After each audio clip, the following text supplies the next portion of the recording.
Oh yeah. So, we're on the 8th of June 2020 and I'm going to be making an update video on the melon project today. So, temperatures have dropped a little bit round here. It's going to go down to about 6 degrees C tonight, which I think is about 47, 48 degrees Fahrenheit. Please check that one out if you want an accurate conversion. So melons generally like a temperature of about 20 to 30 degrees C in order to excel. There is a little bit of sort of leeway either way, you know, a bit hotter, a bit cooler, and of course if the temperature bounces back quickly they can tolerate a little bit cooler, but as a general idea that's quite a good thing. So 20 degrees C is about 68 degrees Fahrenheit. So there we are. Now what I'm going to do is show you the project down here, and really is coming on. I'll let you see. What we'll do is we'll go in the same order as before. We'll go from right to left. So Blacktail Mountain, these look really good. They've started to actually get a bit bigger.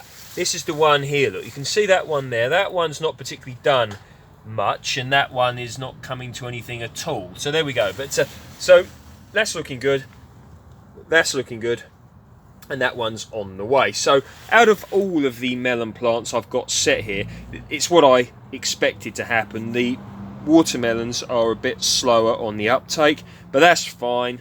I'm not in a rush, and you know, I can create a good microclimate for them. So in this polytunnel it's about 24 degrees C, and I think outside it's about 15 degrees C, so it really is warmer in here than outside. One can really feel it. Of course the bigger size of the polytunnel does help with that, so very grateful. And of course the black bin bags I've got at the bottom here to help keep the growing medium warm is helping more with that. Very important, okay, when growing melons in cooler climates, you get your microclimate right, okay.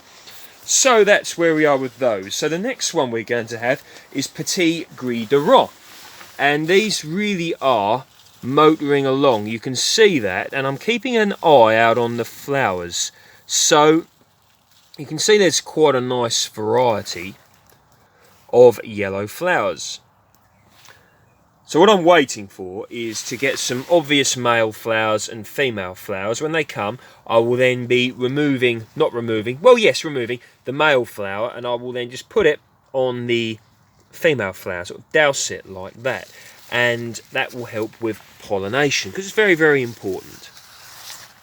So that's Petite Greed, and you can really see just how much these plants have come on. They've made a good size so far. We will now move on to the next variety, and that is Sweet Granite, and once again starting to put out some flowers. So it'll be nice when once again the male and the female flowers come. I'll then be able to, you know, do the same thing again with the pollination. And these down here, I'm just trying to get the variety. Yep, these are 5 desserts, and you can see once again this one here is a bit slow, but starting to put out some little flowers. So there we go. Got to be patient with melons, okay?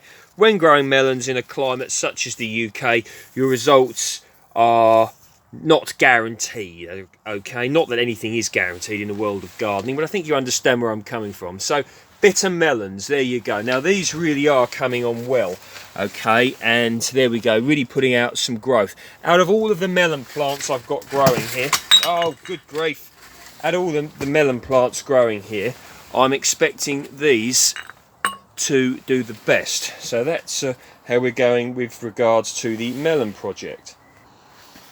Okay, so with regards to how I'm going to grow these, I'm still deciding how I'm going to go about doing it. Am I going to build like a trellis, or am I going to let them just romp all over the floor? Something to be said for that, but I might just do that, but not 100% sure exactly how I'm going to go about supporting them yet. But there is one thing that's very important.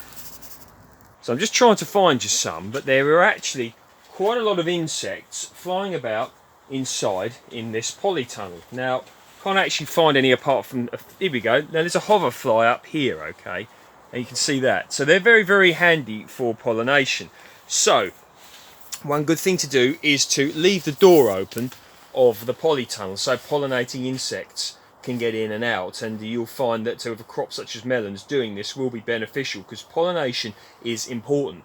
Now, another thing I've found with regards to growing melons is when you water them, try not to get the flowers or the actual miniature fruits, the fruitlets if you will, wet. Water them, straight into the hole if you will, the area where the plant comes out of the ground. That way you're less likely to damage the flowers. Little things that I've found, okay, because one goes through quite a bit of trouble when growing melons in a climate such as the UK, so one doesn't want to waste their effort.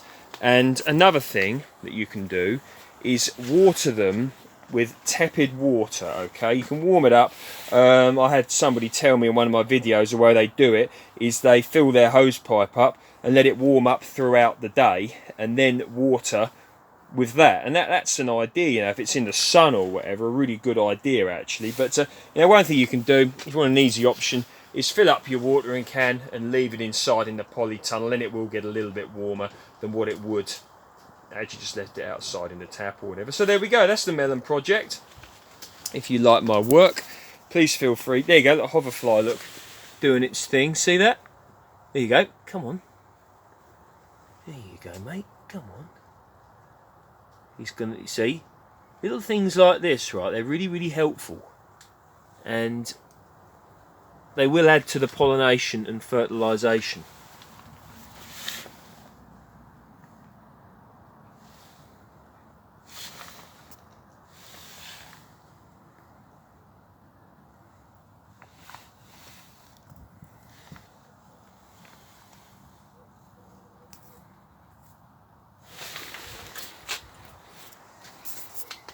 They're all over the show, look, like that, look, you see, on the orange tree there.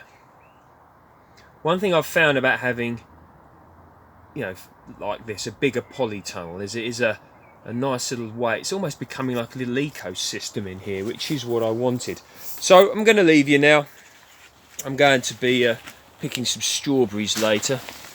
Look at that, look, Cambridge favourite, a bit mouldy there, never mind. Still nice enough. Right, there you go. See you next time. Thank you for viewing. Dan_Home Gardens on Instagram. Please feel free to like, share and subscribe. See you next time. By the way, Autumn Royal, right? Very historical variety of strawberry. And absolutely delicious. Not a heavy cropper, but a delicious one. The Autumn Royal there, Cambridge favourite here, and Florence here. Look at that. Do you know what? It's been a massive crop this year of strawberries. Every evening come out here and just eat them.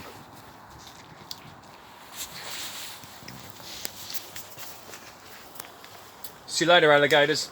Bye.